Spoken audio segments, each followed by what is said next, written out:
Oh my God. Oh my God. Hi, everyone. Anthony Fantano here, the patron saint of music. Yes, that's who it is. I want to take some time to talk about a recent and surprising news item to come out of the music world this past week, and hopefully use it to engage in a broader and necessary conversation around optics, public perception, and forgiveness. And of course, who this centers around is none other than Kanye frickin' West, or Ye. Now, unless you've been living under a rock, you know that for the past year plus, Ye has been doing just about every possible thing that he can to burn any bridge of goodwill that he might have in the whole world ever in all of his personal history. He's made enemies of longtime collaborators in media, music, fashion, either that or they have very sensibly distanced themselves from him. I mean, this guy was doing everything from dressing in a Ku Klux Klan robe to praising Hitler and calling himself a Nazi. In a lot of ways, all of this behavior was very much a culmination of this weird right-wing rabbit hole Kanye has been falling down ever since he put on the Trump hat years ago. Seemingly, the guy has just been championing more and more crazy right-wing rhetoric ever since he's been receiving feedback from his closest friends and allies and even his broader audience that, hey, maybe doing these things, saying these things, moving in this direction is like not that great of an idea. Which brings me to this recent clip that I've been seeing go viral right now, where Kanye is apologizing for a lot of these recent anti-Semitic statements and behaviors directly across from a rabbi. I feel really blessed to be able to sit here with you today and just take accountability. I was dealing with some various issues and dealing with bipolar also. The video's pretty short, the statement is pretty direct, and it's got me thinking and wondering where exactly do we go from here, especially since as of late I have been getting a lot of questions and responses about what exactly am I expecting of Kanye in terms of getting to a place where I feel like his music and his platform is worth engaging with again in a way that is, not so much outside view and critical like I'm doing now. Obviously, right now at this moment, I'm not reviewing the man's music or anything. I'm just commenting on his behavior and commenting on the fact that he put out this video for the world to see, hoping that we all had a certain sort of takeaway from it. Obviously, that he's sorry, which makes me feel like it's important to have maybe a conversation in context of the music industry about redemption and cancellation and sort of fixing your public image, as it were. Because I think there is a perception from a lot of people that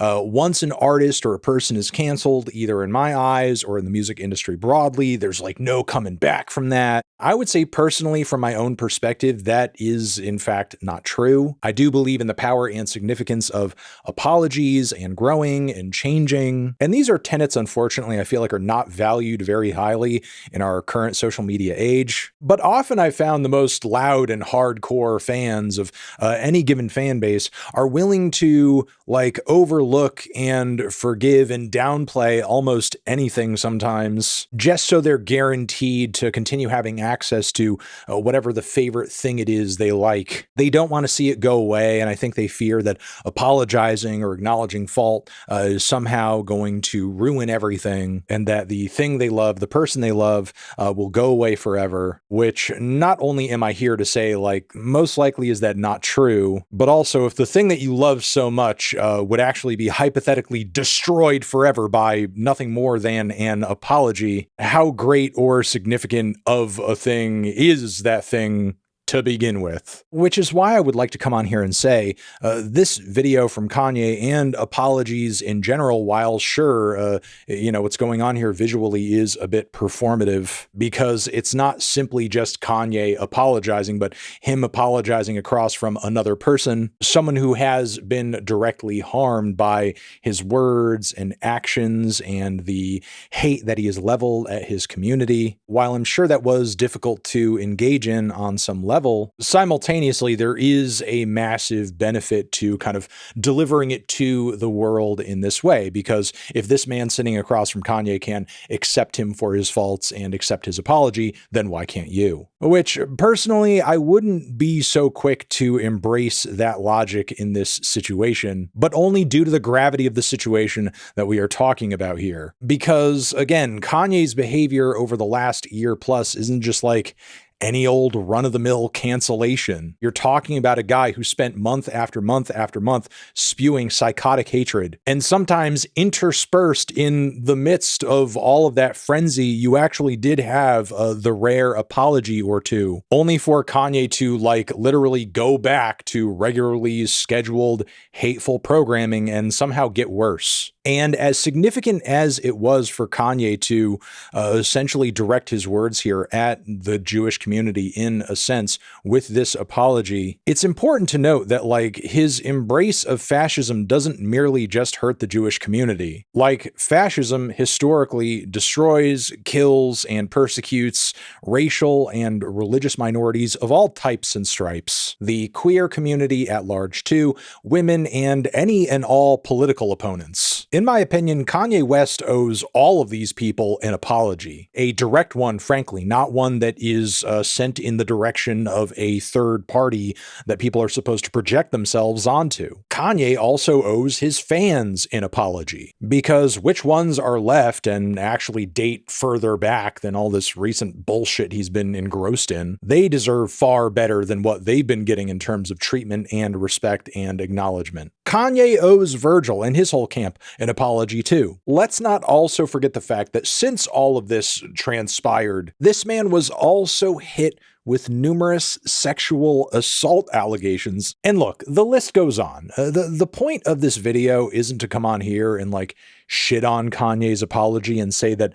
it's basically meaningless and worthless, because it's not. It's most definitely a start if it is in fact sincere. But the issue is, we are talking about a man over here who has a history of doing some kind of semblance of an apology performance and then doing a 180 almost immediately after. The oncoming 180 from this may be occurring as we speak when you're watching this video. I don't know. Maybe it's already occurred. They've been known to happen that quickly in the past. However, it is still my hope, fingers are crossed, that it actually is going to stick this time, and that Ye will actually try to do better and just not continue embracing and platforming just these heinous modes of thought. Because honestly, if there's one thing to know about fascism and authoritarianism, it doesn't just magically happen one day because everyone collectively decides to snap and go crazy all at once, and every single person living under a regime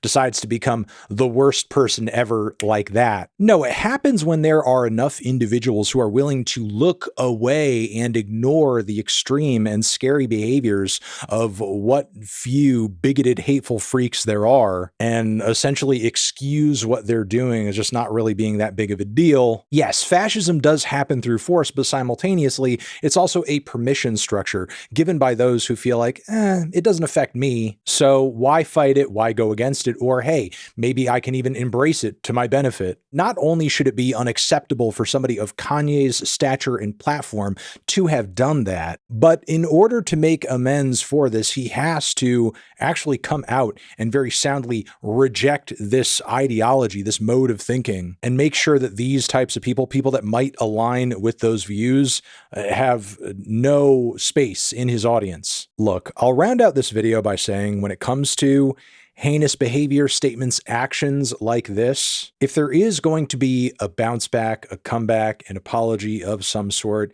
it needs to match the gravity of what initially brought us to this place to begin with. And in my view, one single video like what we just saw earlier cannot undo the months of insanity, frankly, that Kanye has subjected us all to. So I don't know, again, I think this video is a good start, but I hope Kanye has a genuine sense of how long the uphill climb is going to be here in terms of like doing better and repairing things. Because again, he truly did go off the deep end with all of this. And I think he is going to have to seriously meet the moment if he is genuine about like, coming back into most people's good graces and just doing better. And look, I'm totally open to, and I understand the fact that a lot of this like comes down to Kanye's bipolar disorder and the fact that, maybe a lot of what he says and does and engages in, maybe it's not that deep. Maybe he doesn't mean it that much because of these issues that he's having mentally. But the fact still remains, he is responsible for how he decides to handle and take care of himself as somebody with the resources that he has and the power that he has with bipolar disorder. He is ultimately the decision maker in terms of who he listens to, who he goes to for help with this, who he allows to put him back in a place where he's saying, hey, maybe I'm not just going to have completely like unadulterated access to my phone when I'm in a manic state and just deciding to think or say or do any random thing that pops into my head. And look, for years, we've seen his loved ones, his closest collaborators and associates, his ex-wife, and many others try to intervene or involve themselves in these situations to downplay what he's saying, to save him from himself, to try and take him out of this place. And even when he has been in moments of lucidity, he has rejected this aid and this help. And if we are actually going to see any progress here, I think he's going to need to start accepting that he may not be able to do this completely on his own. Look, those are my thoughts on all of this as of right now. What are yours? Over here next to my head is another video that you can check out. Hit that up or a link to subscribe to the channel. Anthony Fantano. Yay. Apologies forever.